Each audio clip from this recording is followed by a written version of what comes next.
Ladies and gentlemen, it's 6:30, so we'll go ahead and begin the City Council meeting and public hearing for March 18th, 2024 for the City of Alpharetta, Georgia.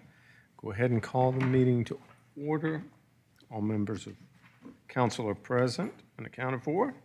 And as always, we begin with a Pledge of Allegiance. So if you're willing and able, please stand and join us.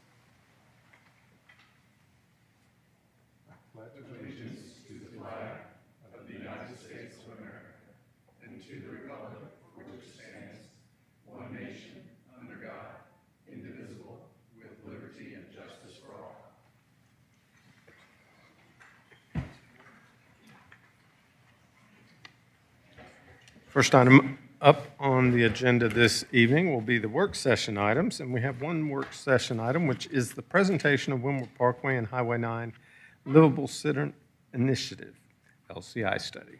Mr. Woodman, I believe you have the floor. Thank you, Mayor and Council. This evening we have MKSK Studios here to make a presentation of the Windward Parkway Highway 9 Livable Centers Initiative. Just as a reminder, this was a partnership between the City of Alpharetta, City of Milton, and True North 400. We kicked off the planning effort in February of 2023 and finished up in February of 2024. And this evening we have Luis Calvo with MKSK Studios to provide a presentation. Thank you, sir. Welcome. Thank you. Good evening, everyone. It's my pleasure to be here tonight with you all. My name is Luis Calvo. I'm an urban planner with MKSK. I've had the pleasure of working with City of Alpharetta staff the last 10 months, along with True North staff and City of Milton staff, on the Windward Parkway Highway 9 Strategic Master Plan. We recently completed this document. We are presenting to you all for consideration. I believe the document has been shared with you all as well. I will be giving a brief presentation, giving an overview of what's in the document, and a little bit about what we learned through the engagement process. The Windward and Highway 9 area is more than just two corridors. Of course, the study focuses on the corridors themselves, understands the urban design and the impacts of the properties right adjacent to it, but it also looks at the area holistically as a greater study area shown on the map here, kind of building off of those two corridors. This is an area that is quite large. It is about relative to the size of the city of Decatur alone. It has thousands of businesses, thousands of residents, and it includes a big chunk of residential base for the city of Milton and a lot of the top 10 employers for the city of Alpharetta as well. This plan looks at opportunities for investments in mobility, transportation, green space, and placemaking, and I'll give you an overview of all of that. We start the planning process with engaging with the community, both City of Milton residents and City of Alpharetta residents. Through this process, we hosted 2 community meetings and an online survey, and as well had a steering committee, which we called the core group, which we met with throughout the process. For the 2 community meetings, we had about 90 residents attending. Those were at the CID offices, the True North 400 offices, and the Hilton on Windward Parkway. We also had an online survey, understanding that most folks in the City of Alpharetta side are not exactly residents, but employees that are in the top 10 employees for the area. We also had a group of community leaders as part of that steering committee meet regularly with us, which included appointees from on the Alpharetta side and the Milton side and from True North 400. On the community meetings, we primarily engaged residents, but those who were most interested in attending the meeting. Like I mentioned, we have 2 of those at the beginning of the process. We learned a little bit about what residents feel about the study area. We heard that on the Alpharetta side, people called it's growing, there's a lot of activity, but it's lacking character, and it's a little bit disconnected. People wanted a more multimodal future for it. They talked about the opportunities for trails and open spaces in this area. On the online survey, we had about 808 responses between May and June of 2023. This was shared primarily through our stakeholders and core group members and shared directly to some of the businesses in the area.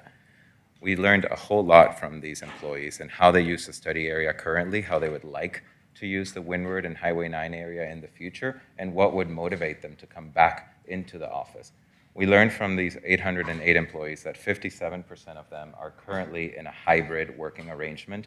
with 40%, 39% of them fully on-site, and only 4% fully remote. Of that 57, we know that a lot of them are willing and happy to go to lunch in the area, but not necessarily dinner. They found the area lacking in character and charm and authenticity, and they would much rather go to Avalon, or they would much rather go right here to downtown to partake in activities like having dinner with coworkers or seeing people socially.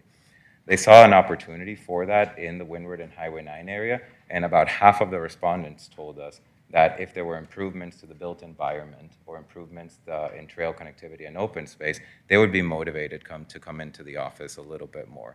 Half of the 808 employees is a pretty big deal for us, so we saw a lot of momentum into making some of the placemaking recommendations that I'll share for the rest of the process here.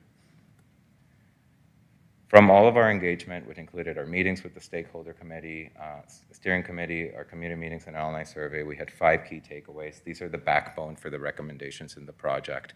We learned that mobility is key to the success of the area. People talked about issues with traffic, about congestion, about how that impacts the experience of the district negatively. People told us that there's a lack of or a need for additional parks and open spaces. There's a great trail network that goes through the study area, of course, with the Big Creek Greenway, and that has proven the need for this type of infrastructure in the area, but there's a want for more of that and for green spaces that connect to that. We also learned that the area lacked authentic and local experiences, those places that are unique to the area that people want to go to, those destinations that bring people into the study area outside of the work hours. We also know that the roadways are dividing as well as connecting the district.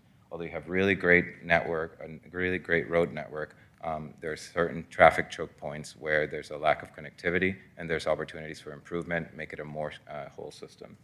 And lastly, the quality of the built environment and the amenities will influence working arrangements for large employers. Like I mentioned, a lot of these employees told us that they would be motivated to come into the office more if the built environment and the amenities that were awaiting them when they did so were a little bit more exciting.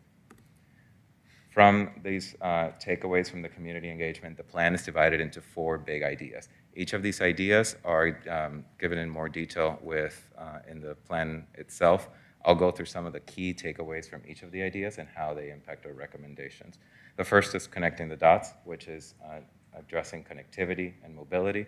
The second is serenity and amenity. It's about amenitizing office campuses and their surroundings to convince people to come into the office. The third one is ales and trails. It's focusing on authenticity. It's the experience of the study area once you're in the study area. And lastly, it's real estate positioning. It's addressing the elephant in the room, which is the sheer amount of office space and Class A office in the district, which, as we know, following the COVID-19 pandemic, has been in flux, and there's a lot of uncertainty in that area. It's a guidebook for making policy decisions in the future for both of the cities. In connecting the dots, we have a few recommendations throughout. The first of which is the road network. Like I mentioned, you have great corridors. However, there's opportunities to make the district more connected. The study area map on the screen shows some of those key connections within the study area in orange, where there's opportunity for road connections. These road connections create a more connected system of roadways that are improving vehicular traffic flow and bring traffic funneling away from some of your main corridors and removing stress from some of your intersections with traffic congestion issues. We also have a more complete network of trail and connectivity. You see those in green on the map as well. You already have a really great system of trails with the Big Creek Greenway. However, people told us that they have to drive to this area from long distances. They'd like to see it more closer to their homes and closer to their workspaces. The system that we envision shows how this can happen. We also talk about Windward Parkway and the urban design character of the corridor itself. There's a lot of great things on the corridor right now. You have a median with trees, you have sidewalks, you have very, things that check the mark. There's opportunities for improvements to make the corridor even better while still functioning. Things like native meadow grasses, street verges, that providing a buffer for people walking or biking, shade trees and street lights. Things that make the corridor from, having the basic infrastructure to make it a corridor that's pleasant to walk and bike. And also even drive through, making the experience a little bit more unique and pleasant.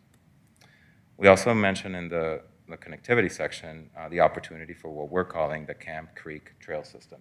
This is a trail system along the Camp Creek along Camp Creek that creates a greenway with a cohesive system of signage, lighting, furnishing, and then trailheads along some of the key portions of the study area. Understanding that the city of Alpharetta and the cities of Milton cannot implement a system of this magnitude alone, and the sheer amount of trailheads that are needed along the study area to make this a truly connected area, we're also showing opportunities for partnerships with property owners to both amenitize office campuses and also connect through trailheads to a greater and more improved trail network. That is shown in the Serenity and Amenity section. As part of the online survey, people told us that they would be willing to walk about 20 minutes or so for lunch or errands. 20 minutes is a fairly long time.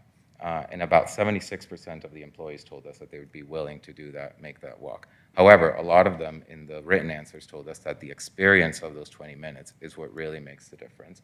The system of trailheads connected right on the office campuses, creating amenities for office employees, connecting to a trail system that has that cohesive look, feel, and great design really can make a difference. The third idea is Ales and Trails, again, focusing on authenticity of the area and looking at opportunities to make the area more unique and more of a destination. We look at it through three lenses: building on enduring assets, on evolving assets, and building for people. When we talk about building for people, we really talk about an experiential campaign. So it's a programming and events to bring people into the area. It's an opportunity for True North 400 to partner with both of the cities to look at programming that attracts families, employees, and motivates people to come to the district and then stay within the district. There's also opportunities for a social campaign, looking at ways for both cities to have a coordinated system of social media campaigns, sharing of notices, news, profiles, and stories, to not just share the events in the area, but share the economic development news in the area, share the things that are happening in the study area, help market the great things that are already happening. And lastly, a place campaign. We understand that a lot of the successful districts in the Southeast and along the country have unique destinations that bring people and draw people from across the region. There are opportunities to create something like this as both partnerships with private ownership and also as improvements that the city can make along certain parts of the study area. We focus on two potential opportunities within the study area for some of these key destinations. These two community destinations, I'm showing the graphics here, one in city of Milton's boundary, which is on Morris Road, and then one in the city of Alpharetta's portion of the boundary on the corner of Windward Parkway and Edison Drive. This particular site or area on Edison and Windward has an opportunity where there's a road extension connecting to the future MARTA station.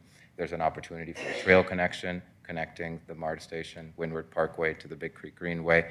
And there's also a great opportunity there to think through some amenities in what is an underutilized site to create a food hall, restaurant, trail connectivity, and open space. Lastly, the fourth big idea is on real estate positioning, creating a competitive niche.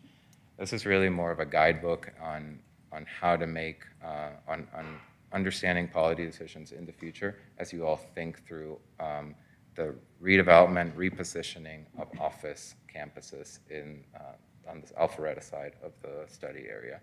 We looked at with our partners' development strategies, we looked at different office campuses within the study area and thought through future strategies as you all consider the redevelopment, rezonings, and think through what are opportunities there. For each of the office campuses, there's different typologies of redevelopment that can be explored. The fourth big idea looks at creating what we're calling a lakefront or a beachfront property, and that's the connecting the improvements in public space, like enhancements to trails, with improvements to private properties and office campuses. Again, focusing on the fact that some of these office properties will need to reposition themselves, amenitize themselves to continue to stay relevant in the office market. We also have a last chapter on implementation, showing future projects, providing a matrix guiding on timeline, potential partners, and an order of magnitude cost for some of the capital improvements. The last chapter has a strategy that translates its idea into different categories, the first of which is capital projects, again, built improvements, public-private partnership projects, enabling studies, which are follow-up studies to continue to build momentum and start the implementation process for some of these ideas, and then public policy implementation items, which are things for you all to consider in the future as some of these property potentially redevelops. And with that, I'd like to thank you for your time and welcome any questions that you all may have. Do we have any questions? This, just so everyone's aware, this is a work session. We're not going to be voting on this item at this point. We will be taking it up later in the agenda, but Councilman Heights. Appreciate all the work you guys have put into this. Appreciate the visuals and the input.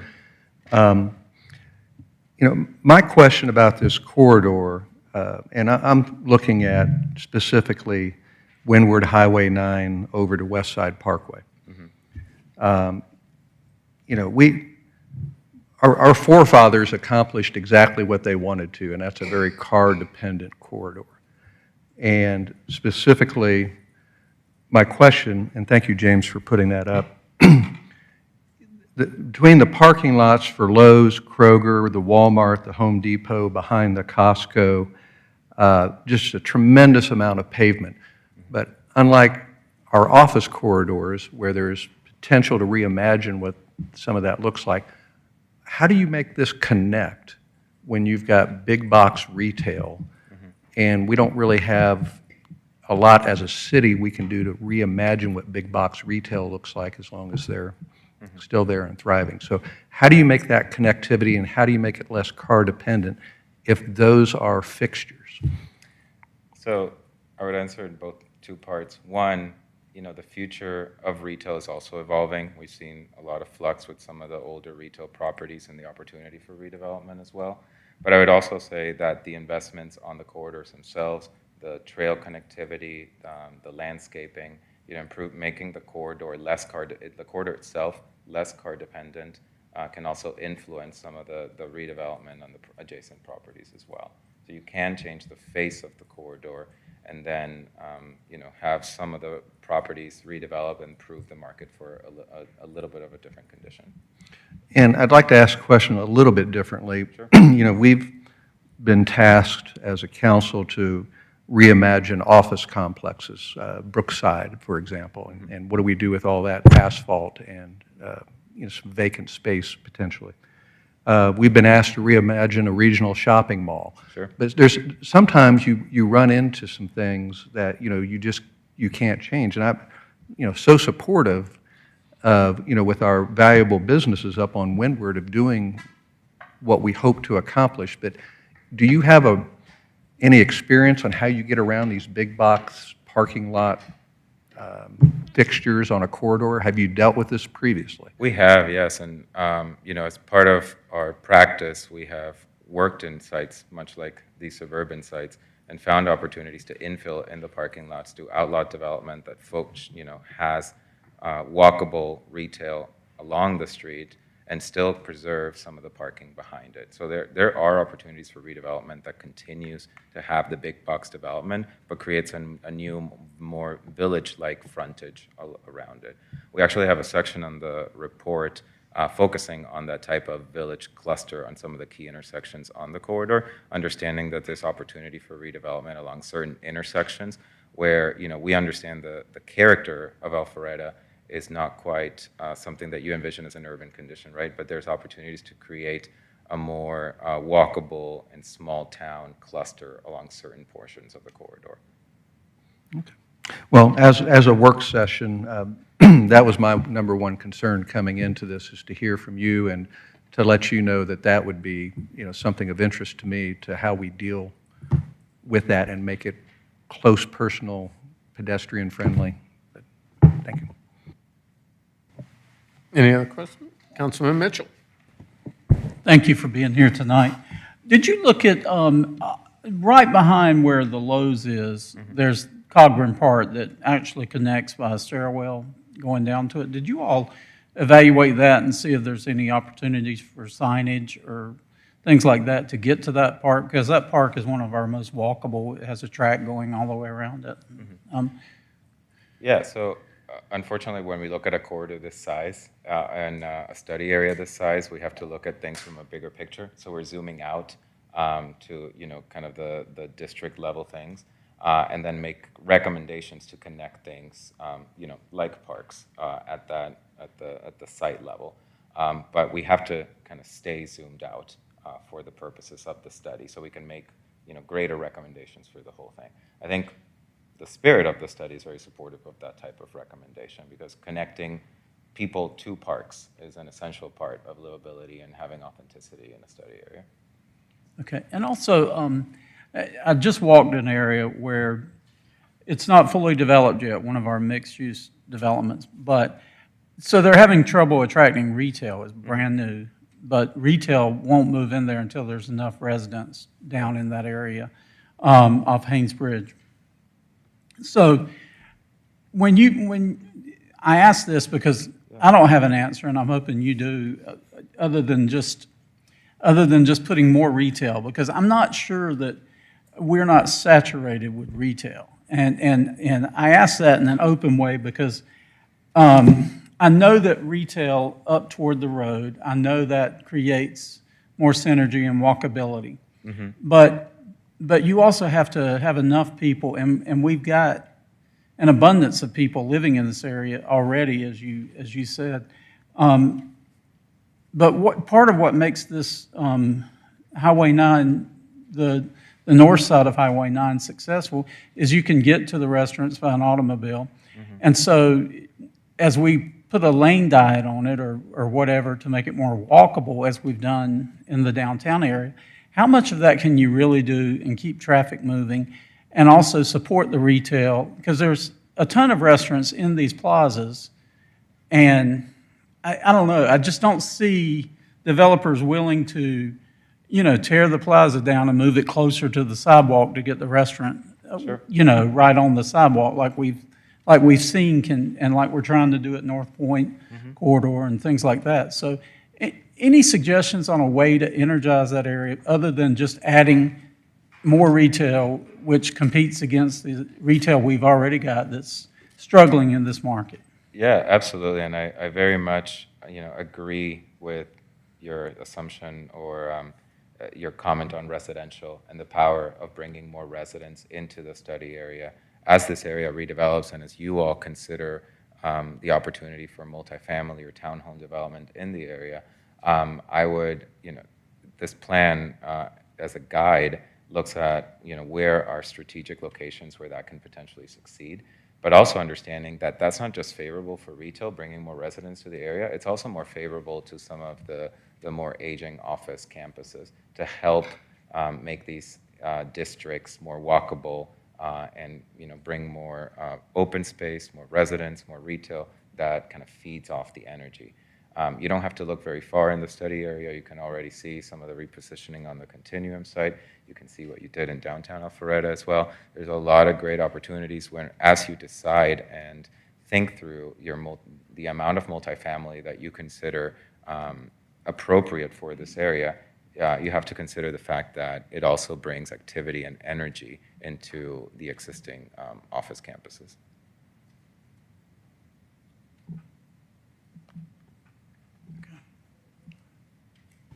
Any other questions? Councilman Dorito.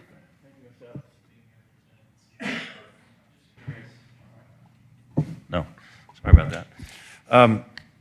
I know this is like a partnership with the City of Milton and True North 400, which I think is outstanding. I think to even come close to implementing the vision you're outlining this evening over a period of years, their partnership is extremely important. First question I'd like to ask you is with respect to the City of Milton. Have you presented to them yet? And we presented to the board for True North 400, and they have unanimously adopted the plan. We will be presenting to City of Milton City Council In April, we'll be having a work session and adoption hearing with them presenting the plan as well.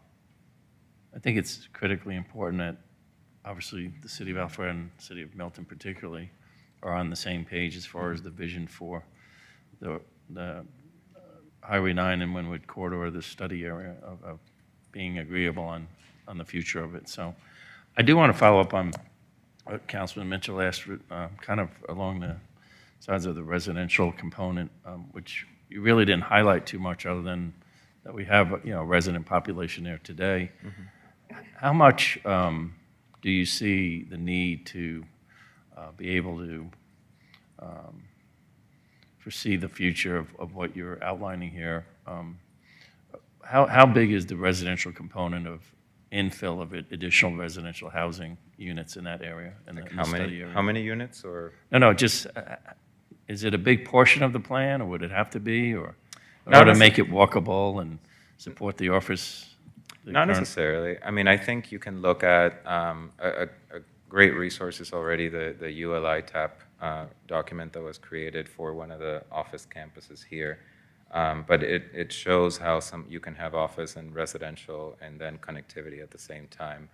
I think as you all think through any rezonings that are necessary, we've outlining different places where it might make more sense to just do what we're calling activated office, where you have highly amenitized office campuses. But there's also opportunities to create, town center development that brings all of these things together. It's not entirely prescriptive. I think you all have the foresight to be patient and think through the quality of the residential that comes into the district. All residential is not necessarily the same, right? So you can think through, if it's a suburban type multifamily development versus a town center development that is oriented around green space. I think there's a lot of nuance there for you all to consider. Okay, thank you.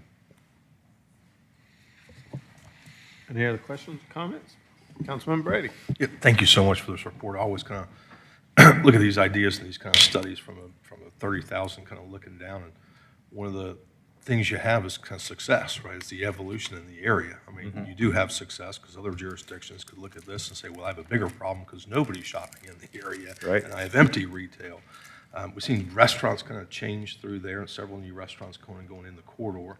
You kind of have live, you got work, you got play, you have everything. You have all the dynamics for success in the recipe. So as you look at this and kind of resonate a little bit on some of the comments that Councilman Pipes was talking about, when you have this, it's very difficult to create change when you have success from business units that are operating there. So when you look at this plan and you really kind of say, what are the seeds that we can plant for change? What are those catalyst kind of items? What creates change at the end of the day? So when you look at this and you kind of look at maybe from two cities and a CID getting together, what do you believe are the key seeds that would create this change? Because I'm trying to get what the bigger problem is. And traffic's what I keep on hearing. And you can create multi-modes and shoulders, activate shoulders and things like this. But what are those first things that maybe we should be looking at? Sure. And when they come in front and kind of digest that, what do you believe those to be? Well, I would start by saying that I work with cities across the country, and they would be so envious to have the problems that you all have.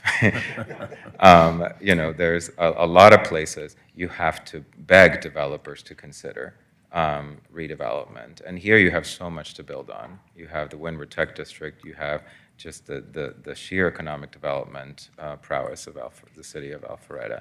There's a lot of great opportunity, and because of that, you can be picky and you can be patient.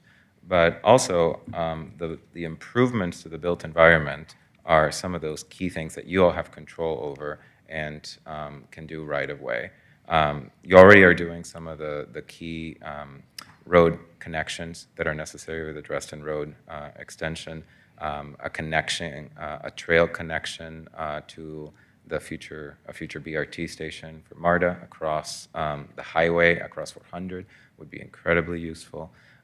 And also thinking through the urban design corridor of Windward Parkway. It is the face of the corridor of this area in many ways. Looking into those investments and the trail connections along to the Big Creek Greenway, I think those are all some of those key first steps. Thank you. Sure. Councilman Mitchell? I'm sorry, I keep coming back to this because Brian and I were just discussing things. How many more restaurants can we support and sustain in a vital kind of way? Because we see some of our mixed-use developments, we're even seeing restaurants that have already closed. Now, you could say it's a bad restaurant, or the food wasn't good, Yeah. or whatever. But there comes a saturation point for a city, for the population that's there. And as we continue to just add more people to that population, you get more and more traffic, and people get frustrated. Sure. And it's not the Alpharetta they used to live in. And some of that you can tolerate based on you're improving your area. But I would like to hear in the next study what we can do that doesn't add more retail and more people living in this corridor, because you started the presentation saying that, it's heavily saturated with people living all around it. And I personally think part of what makes this kind of similar to what Councilman Brady was saying, part of what makes this area successful is you can drive there and you can drive to the big box company. And you can also eat at some of the restaurants, drive in and drive out. Whereas if you go downtown, you're going to have to face a parking garage or one of our mixed-use developments in the future. And as we have already planned for like 5 mixed-use developments that are in the works, I'm just not certain that adding more retail close to the sidewalk in this district is going to do it. And I'm looking for a solution. How can we reinvigorate this area without that same prescript? Yeah, and I think if we were saying that, mixed use everywhere, town center everywhere, this map would look very different. It would all be the shade, the town center blue. It would be town center, town center, town center. You are right that you can't necessarily put all of your eggs in town center. It is unlikely for all of these properties to redevelop in the same fashion. So there are opportunities to think through different ways, right? So there's very much potential that a lot of this office might just need a light redevelopment to the office spaces and some green space in connection to the trails, and they'll be very successful financially, and they can work from an urban design standpoint, right? There are opportunities for some town center development. There's opportunities for some residential development, but it's not necessarily something that we would recommend be redeveloped wholesale across the entire district, because you're right, there's a lot of things that are working, and not necessarily, they won't be necessarily candidates for redevelopment because the financials are behind them. Right. But you're right, you do run the risk of having too much mixed use, let's say, in certain portions, but that's something that the private market would consider as they think through redevelopment as well. I'm just thinking about like areas in town, like where the Lindbergh area, where they built tons of restaurants on the sidewalk, and even down Abernathy there, they put the restaurants right by the road and they built big broad sidewalks. But there are other things. There's so much traffic there, it doesn't create a natural corridor that people want to walk on. Sure. So I think the restaurants and the retail have struggled, and they even had an Applebee's there. It closed right on Lindbergh, or right on Piedmont. And those kind of things, I think they're good in planning, but where it's executed, and you've got to go where people want to be, and you've got to create environments where they want to be in. And right now, I think they want to drive to these areas. and I know urban planners hate to hear that, but I'm struggling with this as far as. Yeah, and I mean, I am an urban planner, and I do occasionally have to go to Target, right? I think we all enjoy the convenience of big box at certain times. We do find that there are opportunities that people do want some of the different environment. I think because of the nature of the area, how it's already redeveloped, it's unlikely for this area to completely transform into something that it's not. But there are opportunities to take certain nodes and make them special, and focus your attention on certain portions of the study area and make sure that the quality's there. the examples that you shared, some of the issues there is also not necessarily the location, but also the quality of the development and the fact that some of the development is not well arranged, or the quality of the green space is not quite as exciting, or it's not well connected to its surrounding. A lot of those things are, decisions that you all make really well elsewhere in the city. Sure. Any other questions, comments? I just want to thank you. This was tremendous. There's a lot of good information in here. I appreciate all the efforts you've put into this. Yeah, absolutely. Thank you all for the questions and the conversation. So we'll wrap up the work session, move on to the consent agenda. The consent agenda is the city council meeting minutes from the meeting of March 4th, 2024. Ms. Shapiro, do we have any public comment cards? We do not, Mr. Mayor. However, if anyone would like to come forward, now's your chance. Seeing none, we'll close public comment. Do I have a motion from council on the consent agenda? So moved. Second. Is that to approve? Yes, sir. Just clarifying. So we have a motion by Mayor Pro Tem, second by Councilman And Mitchell. mine was also to approve. All right. Any discussion? All those in favor of approving the consent agenda, please vote yes. Otherwise, vote accordingly.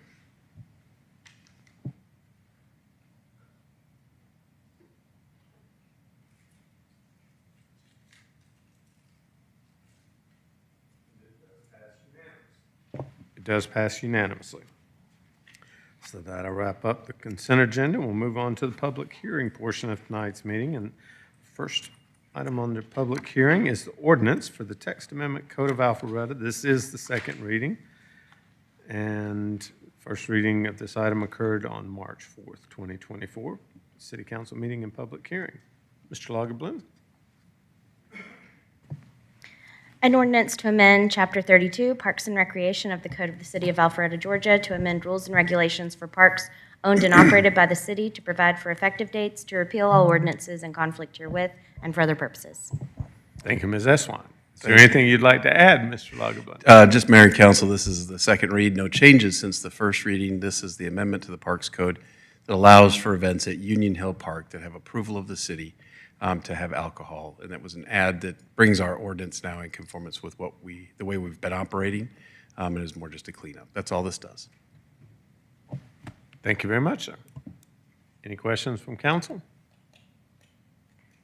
Ms. Shapiro, do we have any public comment cards? We do not, Mr. Mayor. All right, then. Do we have a motion from council? Do we have a motion from council? Anybody in Parks? Is this Parks? It is. It's the ordinance to allow parks to utilize Union Hill Park without violating our previous codes. Mr. Mayor, I'd like to make a motion that council adopt the ordinance to amend Chapter 32 Parks and Recreation Code of City of Alpharetta to amend rules and regulations for parks owned and operated by the city to provide for effective dates, repeal all ordinances in conflict with. Thanks, sir. Do we have a second? Second. I have a second by Councilman Will. Motion was by Councilman Hypes. Any discussion? Well, since this is a parks item, I'm excited and have been for a long time about what Director Rogers and others have been trying to accomplish with our venue at Union Hill Park. It has been proven to be an outstanding venue through Home by Dark and some future uses that are planned for this year. We might even have a visual, depends on whether or not it's teed up or not. I hope for folks who are looking in and for the public in the audience to realize that this is an all-weather venue in the summertime, rain or shine, and it's Chastain-style seating.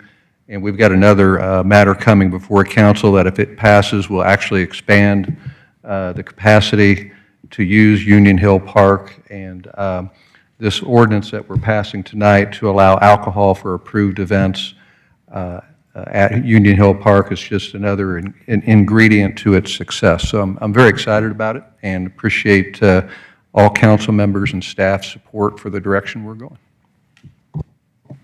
Thanks, sir. Any other comments?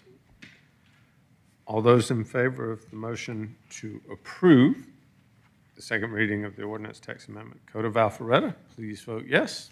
Otherwise, vote accordingly. And it does pass unanimously. So that'll wrap up the public hearing portion of tonight's meeting. We'll move on to new business. First item under new business is the resolution for the Windward Livable Centers Initiative. Mr. Woodman, once again, you have the floor. Ms. Eswine, if you want to go ahead and read the ordinance. A resolution by the mayor and council of the city of Alpharetta, Georgia, to adopt the Windward Parkway and Highway 9 Strategic Master Plan Livable Centers Initiative LCI study and incorporate into Horizon 2040 Comprehensive Plan.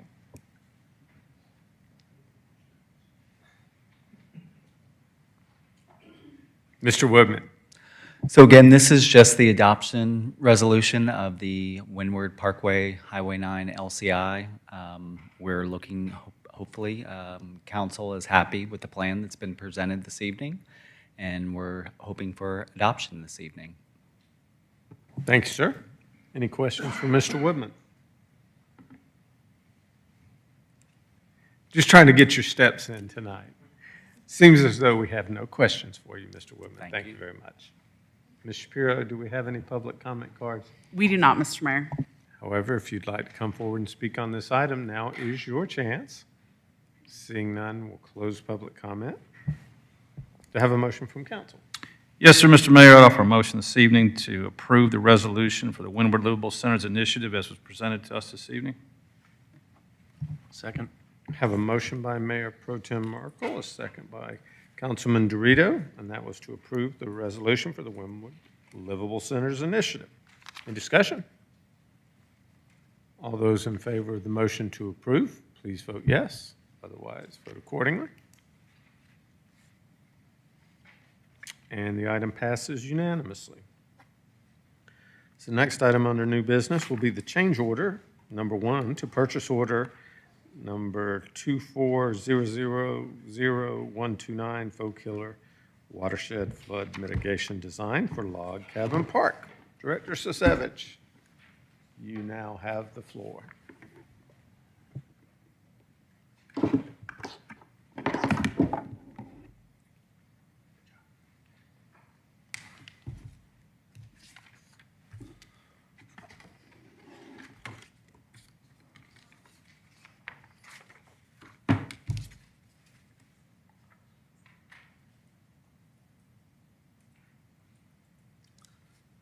Good evening, Mayor and Council. 49 is a change order to what we're referring to in the Public Works Department as a log cabin drainage improvement design.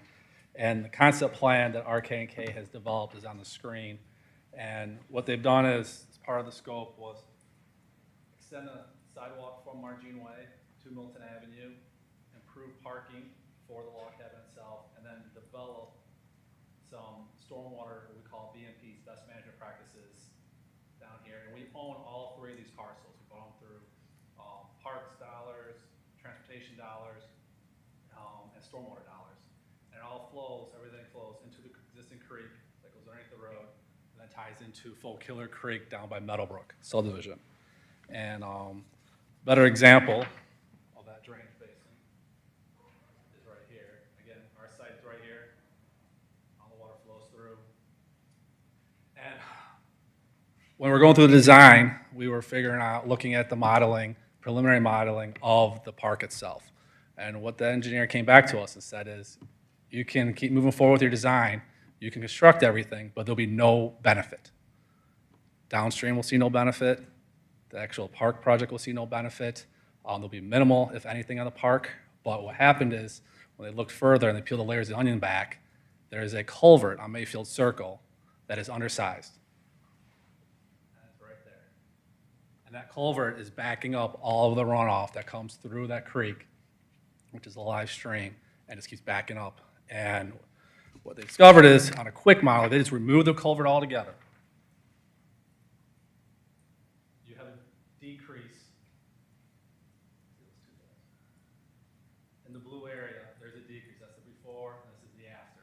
And so there's an improvement that goes through there. Now, the challenge is we do not know what the effect is downstream. And that's what we're here for tonight. We do not want to remove a culvert or upsize a culvert and then find out downstream that we're flooding somebody out. So there's a detailed HECRAS, big technical term for studying downstream that we use and we model continuously. Is it a 24-inch culvert that we need to have? Is it a 30-inch culvert? Does it have to be a custom-sized culvert?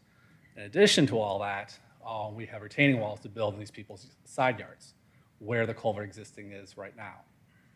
So a lot of permitting through the state because we do not control the waterways. A lot of additional survey work downstream that we have to accomplish. Cross sections we have to design for. We have to improve the stormwater channel itself, and as well as making sure we don't flood anybody downstream. These two projects are like a scale. If what you do with the culvert can affect what's going on at the log cabin site. It could be that we have to have more BMPs in order to capture more runoff, to decrease the runoff going into the creek, to manage the flow that's going through that pipe. So what we don't want to do is just have a design that we have right now, go out and build that, then install a upsized culvert, and find out that it's not working. So the two are going to be working in parallel with each other, which is why we're recommending a change order to this firm. And I know it's a large dollar amount, but there is a lot of work to be done. Thank you, Pete. Do we have any questions? Councilman Will? Hey, Pete, just for clarity's sake here, because you said something that triggered me there. The original project, which was a $150,000 project, Correct. at what point did they tell us that the $150,000 wasn't going to do literally anything? Before we approved it or after? After when they started doing the design work. So it was 150 grand, then they started doing design work, and then they told us this is a waste of money, it's not going to do anything. It was about halfway through. They were working through it. They haven't done the full detail design work, but they basically noticed when they were doing the preliminary modeling, they were not seeing a benefit that we were looking for. Part of this project is to help benefit Meadowbrook subdivision. That area, they were seeing no benefit there. So they were halfway through the 150,000 and determined that it was going to take essentially 175,000. The balance of 75 they hadn't spent plus the 120. So we're now at 195,000. Correct. To finish the project. Is it that much more work than the first 75? I mean, that seems like we've now quadrupled our costs. So the difference between What happened to the additional 75 that we had in the first 150,000? the original 100 and design work was to design the improvements in that area, Yep. improve the landscaping, improve the sidewalk, do the pervious, basically develop a full-blown site plan for us to build. And So the 150, we spent 75, they told us that it isn't going to do any good. downstream, yes. They need another 120. Is the balance of that 150, that 75 we haven't gone through yet, is it being applied to, in addition to the 120 for 195 to go downstream, or is that 75 still being used somehow in the first contract? I guess I'm trying to figure out what happened to the 75,000 we haven't spent yet. So 75 we haven't spent yet, we have to do the formal design to get the actual full-blown construction plans. Right now, we just have a site plan, and we have a grading plan that we've come through. We haven't done the full landscape plan, we haven't done all the details, we haven't done the pipe profiles. Just for the original piece or Just for the original entire piece. project? We haven't touched anything downstream yet. So the 150 we spent originally or approved originally is still going to get spent to do what it needs to do here, Here, yes. but we now need to spend 120 to go downstream. Correct. So this is not 120,000 in addition to what we've already spent. It's really 120 to go downstream and figure something else out. Correct, yes, to solve the problem down there. Okay, that makes sense. Thank you. Any other questions for Director Sisevich? Thank you, Pete. Thank you. Ms. Shapiro, do we have any public comment cards on this item? We do not, Mr. Mayor. However, if anyone would like to come forward, now's your chance. Seeing none, we'll close public comment. Do I have a motion from council? Yes, Mayor. I move to approve RK&K's proposal for change order number 1 to purchase order number 240000129 for design additions to the Faux Killer Watershed Flood Mitigation Log Cabin Park for an amount not to exceed $120,385 and authorize the mayor to execute all necessary documents. We have a motion from Councilman Dorito. Do we have a second? We have a second by Councilman Hypes. Any discussion? All those in favor of the motion to approve change order number 1 as outlined in the motion, please vote yes, otherwise vote no. And it does pass unanimously. Thank you, Mayor and Council. Thank you, Pete. We appreciate you diligently working to solve the issue, and not just on that site, but downstream as well. Next item up will be request for proposal 24-108 Canton Street Drainage and Pedestrian Improvements Design. Okay. Once again, Pete, you have the floor. Thank you. So, do a little portion of the corridor. This project that we're looking for design funds is along Canton Street, starting at Mayfield Road and working up to what we call Canton Street Extension, which is just south of the Orchards development. And there is no curb and gutter for a good 60-75% of that corridor. So what we're looking to do is installing curb and gutter, which then means we need to put in catch basins, which means we need to put in the pipes. And there's a ridge actually on Canton Street. It's near 12 on Canton is the area where the water will drain to the Orchards area, and then another area will drain to the south into this riprap channel that then goes towards State Route 9. And what we're looking at doing there is a couple-fold. One, do the stormwater improvements, but two, we also received a request to help improve pedestrian safety there. So what we're looking at doing is narrowing the lane widths down to about 10.5 feet in width, and try and see if we can get an additional couple feet of buffer, 3 feet of buffer. We have about 2 feet, 18 inches right there right now, and about 6 foot wide sidewalk. Right now it's a 5 foot wide sidewalk. If we could get a wider buffer and a wider sidewalk, we're gonna do that by basically taking away from the asphalt. The other side of the street, over here where the art center is, does not have curb and gutter either. So we're just gonna hold that line right there, hold the asphalt and work our way over, and hopefully gain about 4 feet. It fluctuates the width of asphalt in that area quite a bit. It's not consistent, so the survey is important for us to know what we're dealing with. And this was the concept plan that went out. In addition to the pedestrian improvements and the curb and gutter and stormwater, we're looking at installing best management practices right here. Get rid of that ugly swale you see there lined with the riprap and do a beautification area there, all stormwater related. And then there's another area of property that we own. Right in this area here, same thing. The goal is to get the water infiltrated in the ground and not into the stormwater system. So the water will go into the creeks and not go as fast into the pipes and then discharge into the creeks. So we went out for an RFP. We had 4 firms that submitted design costs to us and proposals.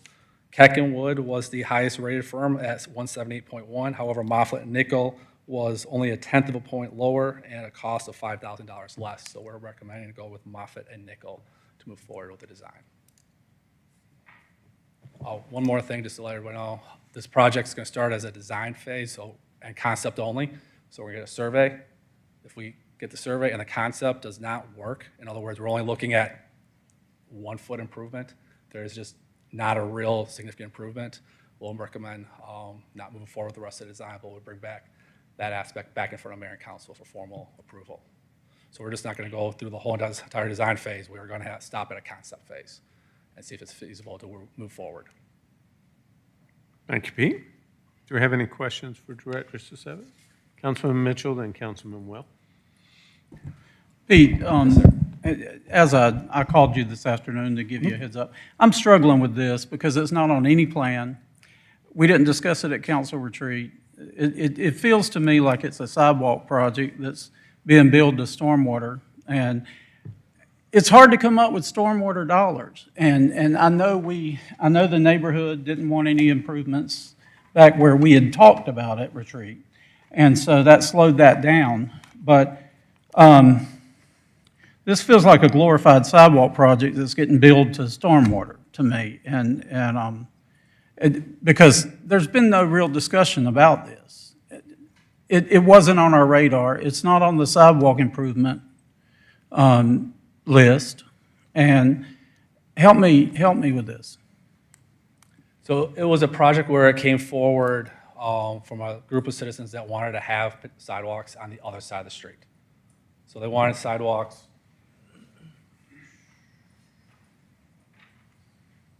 on the side of the Art Center. There's a retaining wall there, there's power poles there, and when we started listening more and more of what their concerns were, yes, it was pedestrian safety oriented. However, we also noticed that there was no curb and gutter out there. We also know there was erosion occurring out there. We also know that we do have challenges of having to clean up debris after storm events out there. So we put our heads together and we're like, well, what's a curb and gutter? Primarily, it's installing curb and gutter. The expense of the project is curb and gutter, catch basins, pipe network. The sidewalk is part of it as well, but it's a very small percentage of the overall project cost. So it's a lot of our stormwater projects tend to have a pedestrian improvement associated with it. I understand that, but that's where we connected the dots of utilizing stormwater funds. But in the past, what we've done is when citizens request sidewalks or whatever, we put them in the line of where we've prioritized our sidewalks. Correct, yes. And now we're coming up with $120 out of stormwater. And I'm really wondering if this shouldn't be the dollars reserved for stormwater. Okay. I'm struggling with putting stormwater dollars that are very difficult to come up with, and we have such great need as far as stormwater, but yet we're spending it on a survey for sidewalks that'll have a curb and gutter. That's my main concern. All right. Thank you.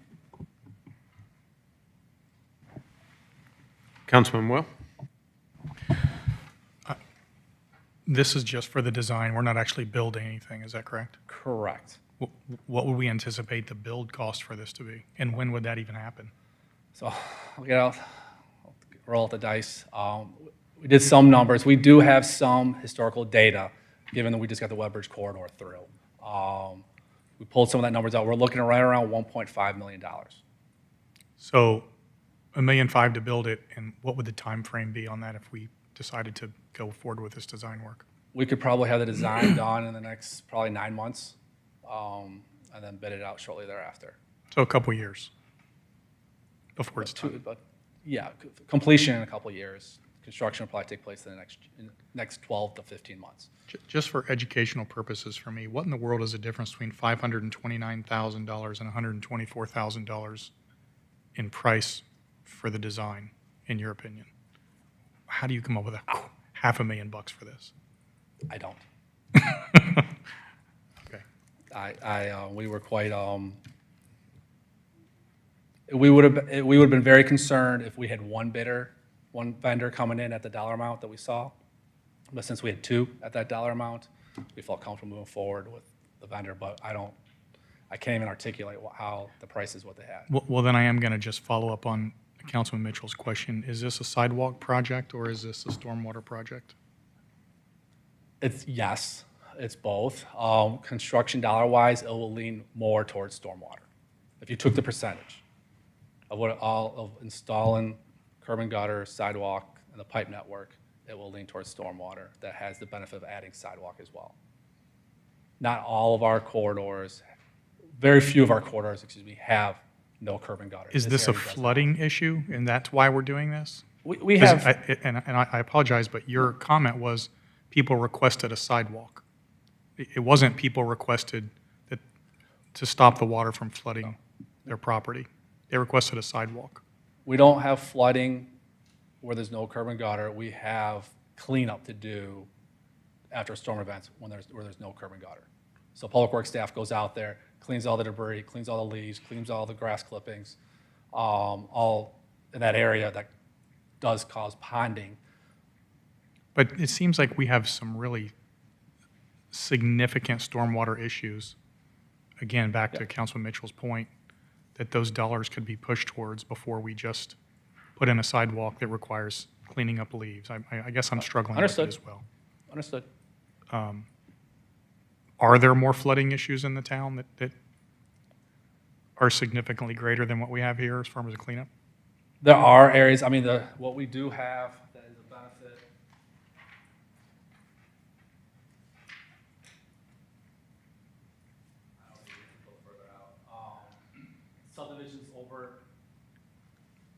So what happens is all the water from here drains this way towards Folkiller Creek. We do have some areas there that do have some flooding. Will this solve that? No. Will it help mitigate some of it because we're going to capture some of it through stormwater BMPs? There will be a small benefit there. There's lots of projects we're working on right now. There's a lot that has a dilapidated detention pond that we're trying to figure out how to get ownership of and how, but it's inline detention. There's a stream that runs diagonally through that parcel. So we're trying to figure out how to solve that. I'm struggling with this phrase that people requested a sidewalk, and now you've told me that it's not even going to fix the flooding. And we have areas that need this dollars more. So I guess I'm struggling with this project. Councilman Hypes. At the Mayfield-Canton intersection, is that projected at some point in time to be a potential roundabout? I remember discussion about that. It's a Tier 3, T-SPLOS to Tier 3 project. So it may not be funded, but it's been identified as a potential location. Correct. Maybe a future T-SPLOS or something. And it has not been evaluated to see if it would even work. It was a concept only from a downtown study. You were pointing to a catch basin or something in the area, and I was just wanting to know that it takes into account, things that have been discussed about the future of the intersection potentially. Yes. Okay, thank you. Any other? Councilman Brady? Then Councilman Riddell. Almost like resonating on a lot of the comments kind of here is, I think there's a bigger issue here, kind of what you're looking at. And I understand what you're trying to do, right? You're trying to respond to a sidewalk pieces. But I think you're going to scratch the surface here. You're going to start doing a sidewalk with the stormwater improvements, then all of a sudden the sidewalk on the other side. And if we don't look at this in a comprehensive kind of view of doing all of it maybe at once, and that takes time to plan that out, then all of a sudden your stormwater will be undersized. We'll have to go back and replace all that because the other side needs to be done. And we didn't look at it in its totality. And I understand everybody wants improvements here, but I agree. Then the sidewalk will probably be on both sides of the street, right? Not just one on both sides, but everyone will want to have it kind of enhanced a little bit more. It is a corridor of focus that at some point when we start looking at that. I kind of said that everything that's kind of been said a little bit, but I'm resonating is you're scratching the surface on something that's going to cost a lot more dollars that we haven't planned out. We haven't looked at it in this totality and this comprehensive piece, and I think it's just going to get worse. It's going to be like a snowball unless we look at it and start it the right way, which is plan it the right way if that's a priority for the city. Understood. Thank you. Councilman Dorito. Thank you, Mayor.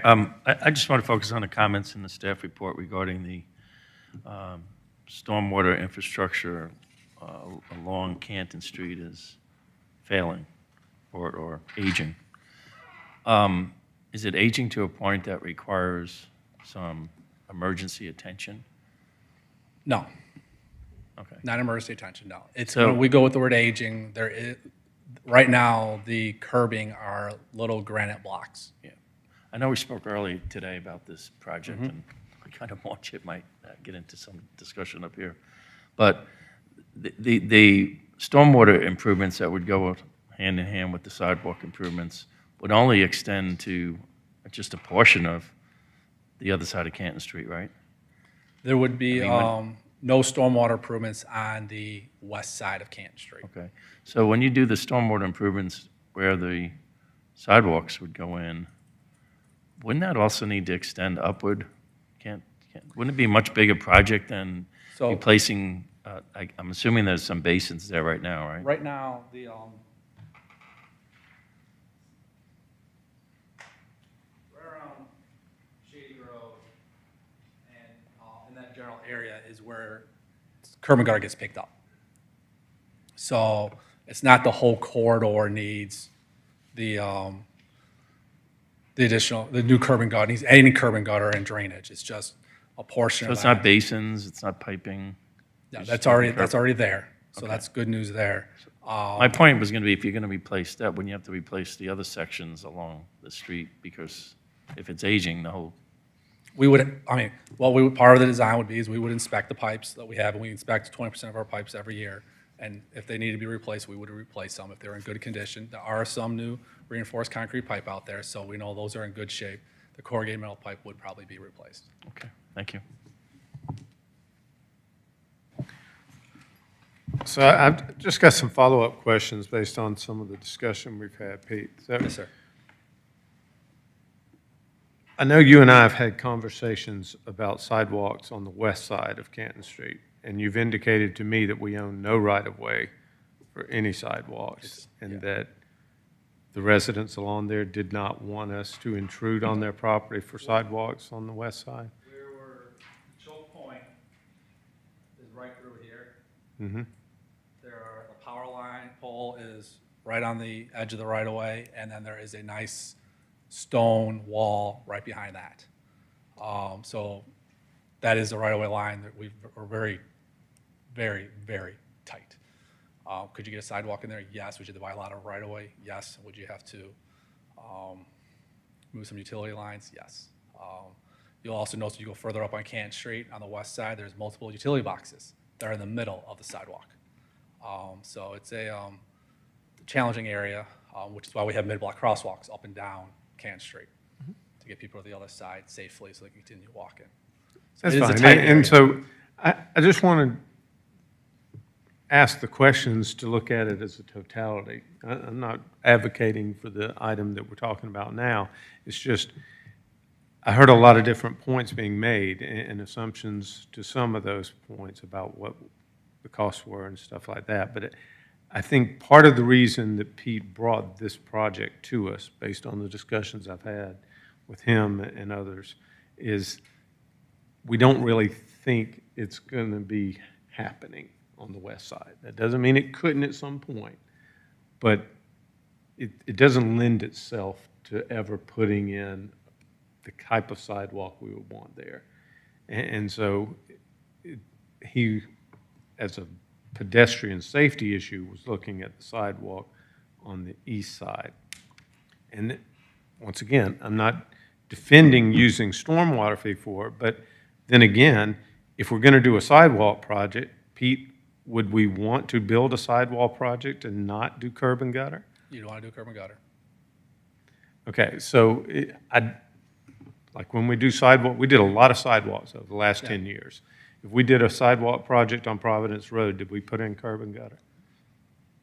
And that's a tricky one because yes, there is curb and gutter, and no, there isn't curb and gutter in certain areas due to the topography of the land right there. But yes, Rucker we Road. predominantly try to do curb and Rucker gutter. Road, where we didn't have? Rucker Road, curb and gutter. We put in curb and gutter. Yep.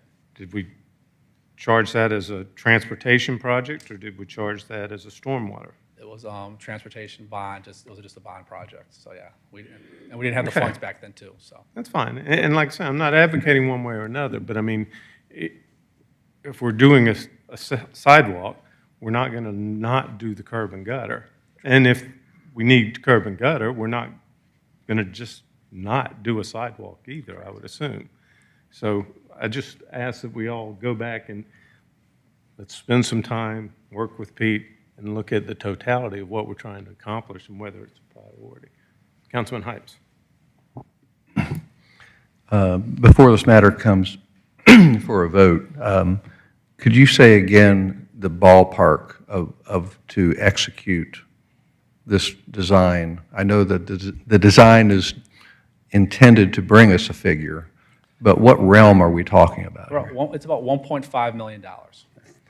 And then my next question is, there are portions of Canton Street that have a very, very narrow strip, and families, children, all the folks who live north of Mayfield who are coming into the city, and I know many of these people, they almost have to walk single file, and then it's not the greatest environment with the cars going by.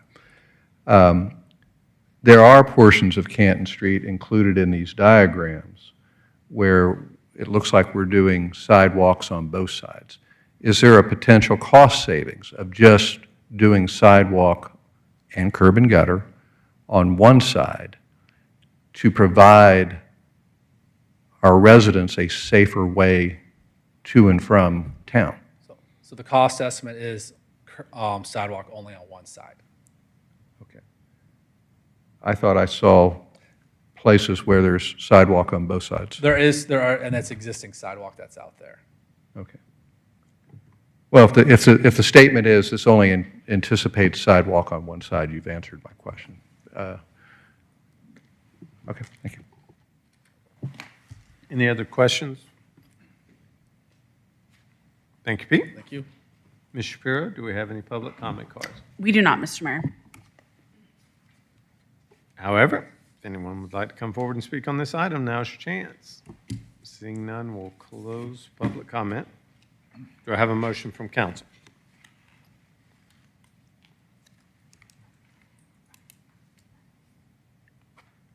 Going once, going twice. Do I have a motion from council? I believe the motion would die because there is no motion. Thank you, Pete. Thank you. Next item is agreement, City of Alpharetta. Mr. Mayor, if you can give us 1 second.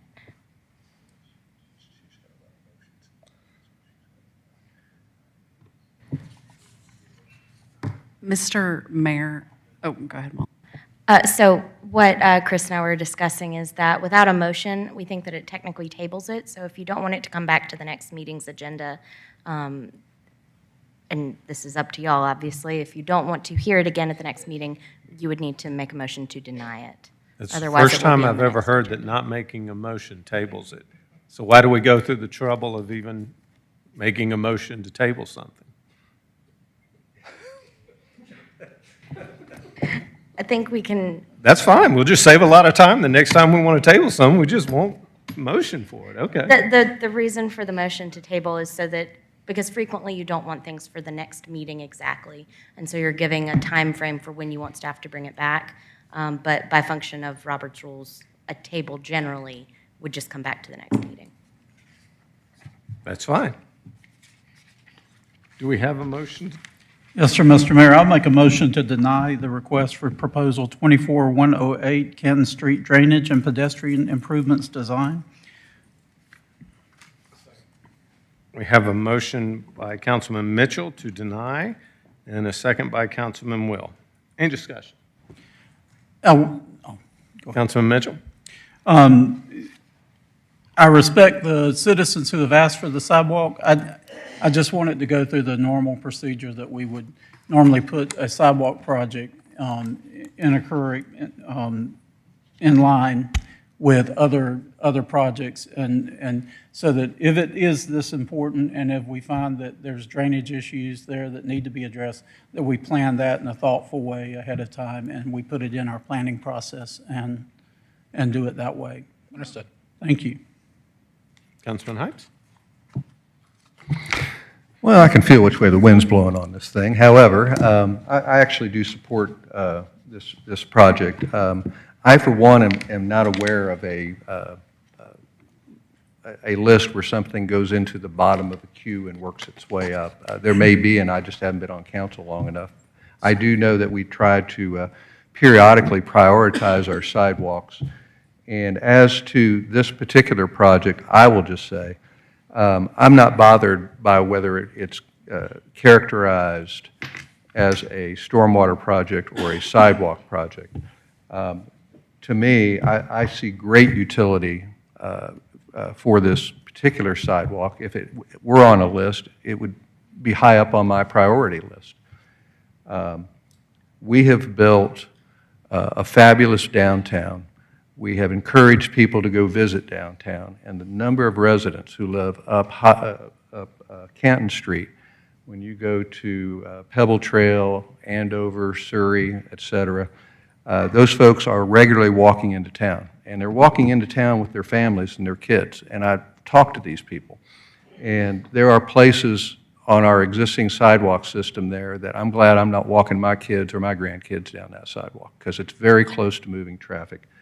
And so I appreciate you bringing it forward. I can appreciate my fellow council members saying that they'd like more time to, digest something like this being considered by council. But I, for one, can be very supportive of it. And whether it's a sidewalk or stormwater project, that's neither here nor there to me. Any other discussion?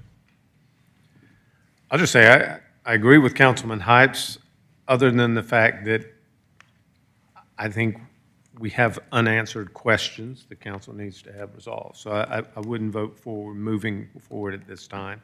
I do think it's a high priority, so if it's not on a list, we need to get it on a list. We don't have many other entrances into downtown that don't have a sidewalk, except for Canton Street that I can think of. So, but that being said, I'll support getting more answers and clarifying some of the questions that have been raised here at this point.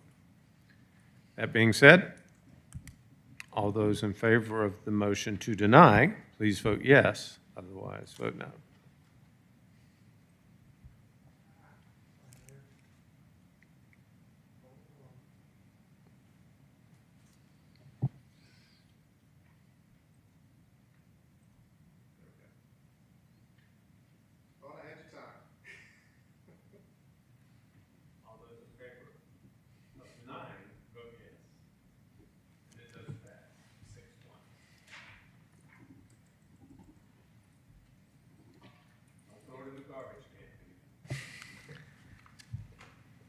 So that'll wrap up that item. We'll move on to the next, which is the agreement, City of Alpharetta and True North 400 for Dryden Road Extension and Culvert Repair.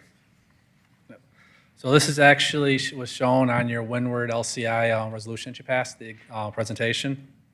The North Fulton CID is currently designing, they've hired a firm, KCI, to design the connection from Dryden down Edison, and there's already a driveway down here, so basically connecting a road, and that's what you come up with the preferred concept plan there. There is a signal at the intersection of Dryden and North Point Parkway proposed. It's part of the overall development on the other side of the street, across the street from AT&T.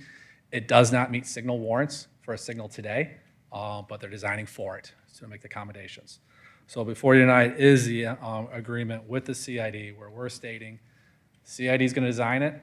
The right-of-way is going to get donated to the city. There's 4 parcels that have to get donated, and then the city is going to construct it.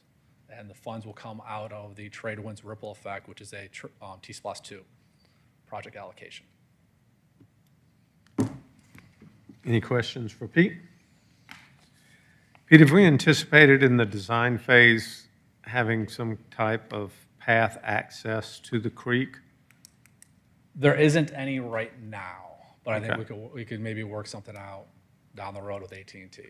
Okay. They have some safety measures they have over there. They have a gate and they have emergency generators over there. So we got to be, but I know how pristine it is on the upstream side of that creek. So Yeah, I mean, they're going to have a road there, so Yeah. I don't know how much more dangerous it is to have a path through those woods. But it is a beautiful stream back there if you ever had the chance to walk it. I walked it just to see. The terrain is tough, and it's a very large culvert. it is, yes. What, 8? 8 feet is failing, yes, in the Yeah. middle. Okay. That being said, Ms. Shapiro, do we have any public comment cards? We do not, Mr. Mayor. However, if anyone would like to come forward on this item, now's your chance. Seeing none, we'll close public comment. Do I have a motion from council? Yes, Mayor, move to approve an agreement between the City of Alpharetta and True North 400 for Dryden Road Extension and Culvert Repair. We have a motion. Second. I have a motion by Councilman Dorito, a second by Mayor Pro Tem Merkel.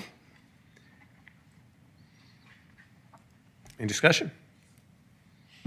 I'll just note for the record, I was going through some old paperwork a few months ago and saw that this was actually on the CID's list over 10 years ago. And it's taken us this long because fortunately, or unfortunately for AT&T, the culvert there is not in good shape and was going to be very expensive to fix. And they decided that they would rather donate the right-of-way for the road than pay for the culvert. So congratulations to Pete and the CID and everyone that made this possible. That being said, all those in favor of the motion to approve, please vote yes. Otherwise, vote no. And it does pass unanimously.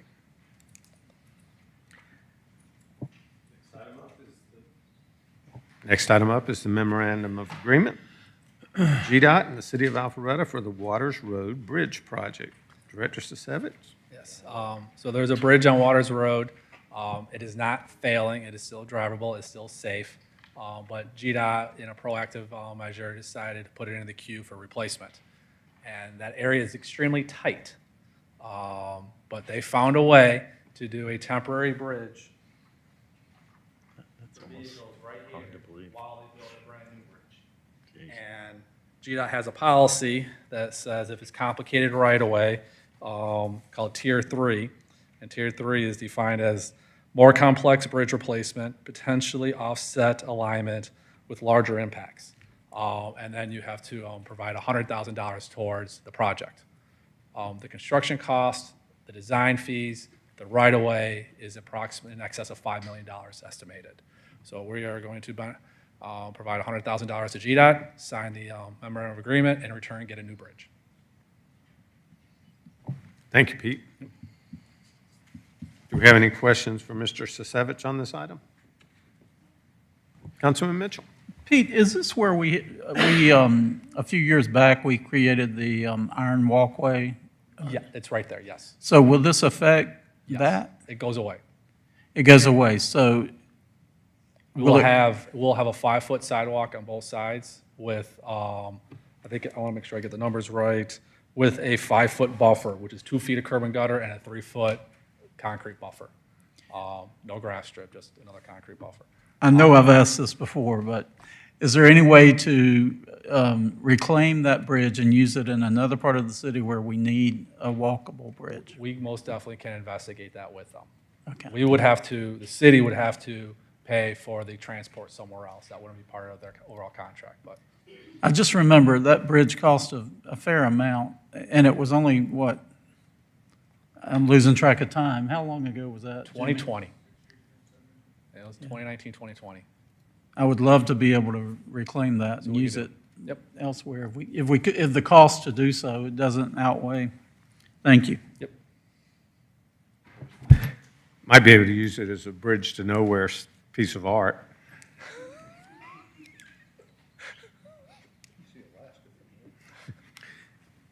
Any other questions for Mr. Sisevich? Ms. Shapiro, do we have any public comment cards? We do not, Mr. Mayor. However, if anyone would like to come forward, now's your chance. Seeing none, we'll close public comment. Do we have a motion from council? Yes, Mayor. Move to approve the memorandum of agreement between the City of Alpharetta and Georgia Department of Transportation for work associated with the replacement of the Waters Road Bridge over along Indian Creek, and with authorization for the mayor to execute all necessary documents. Have a motion to approve by Councilman Dorito and a second by Mayor Pro Tem Merkel. Any discussion? Councilman Hides. I'd just like to say, this is one of the best deals for Alpharetta taxpayers I've seen in a long time. Very fortunate. $5.8 million bridge on one of our streets, and we're paying $100,000. So thanks goes to somebody, pass it along. This is a great, great deal for our residents. And no detour. Any other comments? All those in favor of the motion to approve, please vote yes. Otherwise, vote no.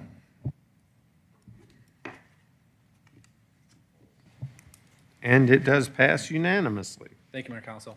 Thank you, Pete. Director Robinson, I believe the next item is purchase approval for the replacement of 4 public safety vehicles. Good evening, Mayor and Council. We are asking, as the Mayor said, to approve purchase of 4 public safety vehicles in a total amount of $265,55644. $88,404 of that is for upfitting. These 4 vehicles were involved in accidents, none of which, according to insurance, were our fault, thankfully. And between our insurance and the great job our finance does with risk management, there will be no cost for us to replace these vehicles. Thanks, sir. Do we have any questions for Director Robinson? Mayor Pro Tem? What kind of vehicles are they? So these currently are, when our order of Fords from 2022 finally came in, there were some additional Ford Explorers. So we're right now, because they're there on the ground, we can grab them and get them. So they're Ford Explorers. Okay, thanks. Any other questions? Mr. Mayor, Mr. Lagerbird. Just so I can keep the record clear, it was a true statement that the chief said that there is no expense to the general fund. There is expense to purchasing these vehicles. It's just risk funds that are used. So there's not an impact to the general fund, but it's not as though it comes without cost. Yes, I apologize. Thank you for the clarification. Ms. Shapiro, do we have any public comment cards? We do not, Mr. Mayor. However, if anyone would like to come forward, now's your chance. Seeing no one, we'll close public comment. Do I have a motion from council? Yes, Mr. Mayor, I make a motion to approve the purchase of 4 public safety vehicles in total amount of $265,556.44, which includes purchasing 4 replacement vehicles from Wade Ford through the competitively procured state contract 9999.001-SPD 0000183-0006, totaling $177,152, and uplifting the 4 replacement vehicles from Dane Safety Supply, Inc., through the city's competitively procured on-call public safety vehicle uplifting contract, totaling $88,404.44, with authorization for the mayor to execute all necessary documents. We have a motion. Do we have a second? Second. We have a motion by Councilman Will, a second by Councilman Mitchell. Any discussion? I feel like we should thank not only John Robeson, but also our trusty finance director back there. His feathers were coming up, so there's. I was trying to show him a little love, yes. Yeah, and I'm sure Sean Mitchell as well. Absolutely. So, thank you. Any other discussion? All those in favor of the motion to approve the purchase as outlined in the motion by Councilman Will, please vote yes, otherwise vote no. And it passes unanimously. Next item is the purchase approval for 1 vehicle for the fire department. Director Robinson, you still have the floor. Yes, this is a replacement vehicle for a vehicle that's expired out of service now. A Chevrolet Silverado from Hardy Chevrolet. Again, total cost of $71,744.21, $18,804.41 of which is for upfitting. Just for your information, this is a vehicle for our battalion chiefs to drive. And again, this is a replacement vehicle, the vehicle that has mileaged and aged out. Thanks, sir. Any questions? Ms. Shapiro, do we have any public comment cards? We do not, Mr. Mayor. But if you'd like to come forward, now's your chance. Seeing none, we'll close public comment. Do I have a motion from council? Yes, Mr. Mayor, I'd like to make a motion for the consideration of approval of the purchase of 1 vehicle in an amount of $71,744.21, which includes purchasing 1 Chevrolet Silverado from Hardy Chevrolet through the competitively procured state contract 99999001 SPD 00001830002 for $52,939.80, and uplifting this vehicle from Dana Safety Supply, Inc. through the city's competitively procured on-call public safety vehicle uplifting contract totaling $18,804.41 with authorization for the mayor to execute all necessary documents. Thank you, Councilman Will. Do we have a second? Second. We have a second by Councilman Brady. Any discussion? All those in favor of the motion to approve, please vote yes, otherwise vote no. And it passes unanimously. We'll move on to the next item, which is request for proposal 24-109 firefighter turnout gear. Yes, Mayor, we are asking for consideration of approval for award RFP 24-109 to Bennett Fire Products for firefighter turnout gear, approval of a 1-year contract, and total amount would be $90,000. Thanks, sir. Any questions for Director Robinson on this item? Councilman Brady. Just had a quick question. I'm trying to remember reading through this where you're talking about there was 1 contract that you had and you're going to replace 40 more turnouts here this year. Is that right? I believe that is correct. The turnout gear typically is on a 10-year cycle, and each firefighter gets 2 sets of turnout gear, so I believe 40 is correct, yes, sir. Was this the one in there that you were doing a 1-year contract with? Initially, it was not a 1-year, but typically it was on a 5-year, but we have changed that to a 1-year contract this time. And you're going to receive a significant discount with this group? I don't know if I would call it a significant discount. We have worked with this vendor in the past, and they've always been very, very good to us in service and in price as well. So, but it's as good a price, I believe, as we can get. And again, they were the only one that responded to the RFP. But in our experience with them in the past, is they've always been very competitive price-wise. I'm chaining all that together, and I know there's probably history behind this, but if you have a 3-year contract, they're giving you discounts, done business with them before. Why wouldn't you extend it a little bit beyond the 1 year? I mean, what if they come back and decide not to bid on the next RFP, and where would you go there? That's a great question. The initial recommendation or discussion was of 5 years, which is what we've done in the past, but we ended up landing on a 1 year for right now. Thank you. Yes, sir. Any other questions? Ms. Shapiro, do we have any public comment cards? We do not, Mr. Mayor. However, if you'd like to come speak about the turnout gear, now's your chance. Seeing none, we'll close public comment. Do I have a motion from council? Mr. Mayor, make a motion to approve the award of RFP 24-109 to Bennett Fire Products Company, Inc., 1-year contract for firefighter turnout gear, and authorize the mayor to execute all necessary documents. I have a motion by Councilman Will, a second by Councilman Brady. Any discussion? All those in favor of the motion to approve, please vote yes. Otherwise, vote accordingly. And it does pass unanimously.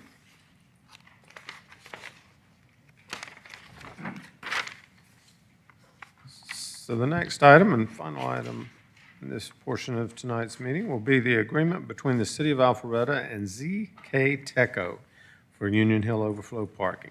Director Rogers, you have the floor. Good evening, Mr. Mayor, Council. It's always exciting to be the last item on the agenda. We're here tonight to ask for approval, as Mr. Hypes teed up for me earlier, on a parking agreement between ZK Teco and the City of Alpharetta for overflow parking at Union Hill Park. This agreement we needed parking at Union Hill. We only have a little over 100 spaces.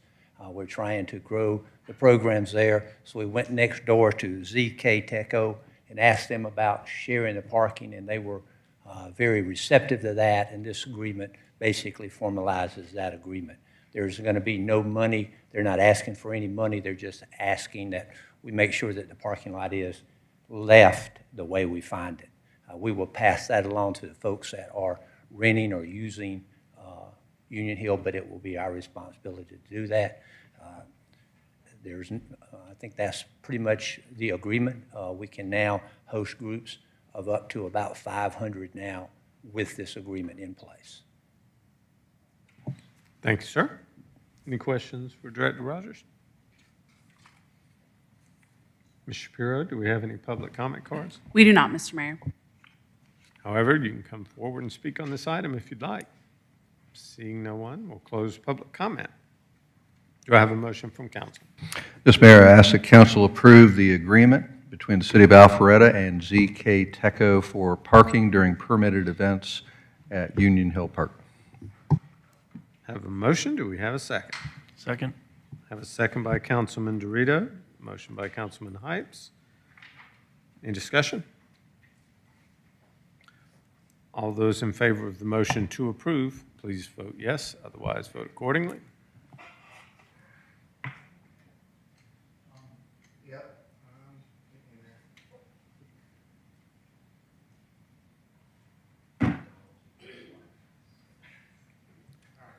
Let's try that again, gentlemen.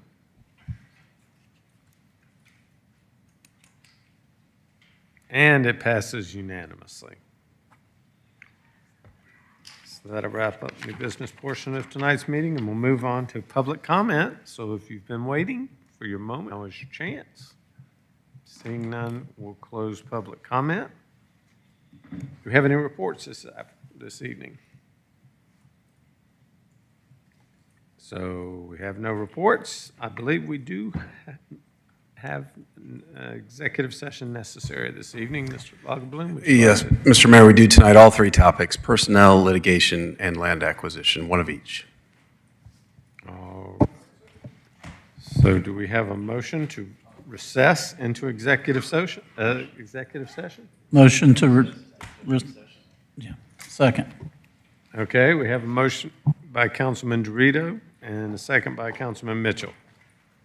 All those in favor, please vote yes. And we are now recessed into executive session. See you in a little bit.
Once our council has been seated, I'll call for a motion to reconvene.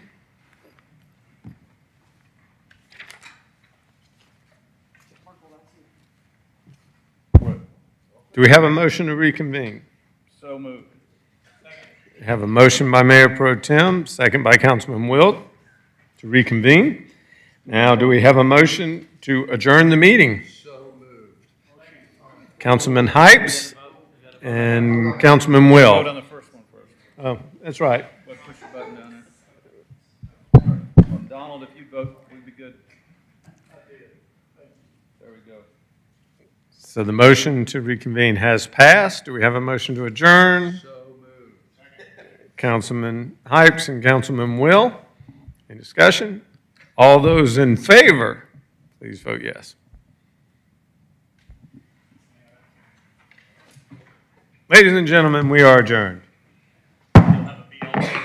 Yeah.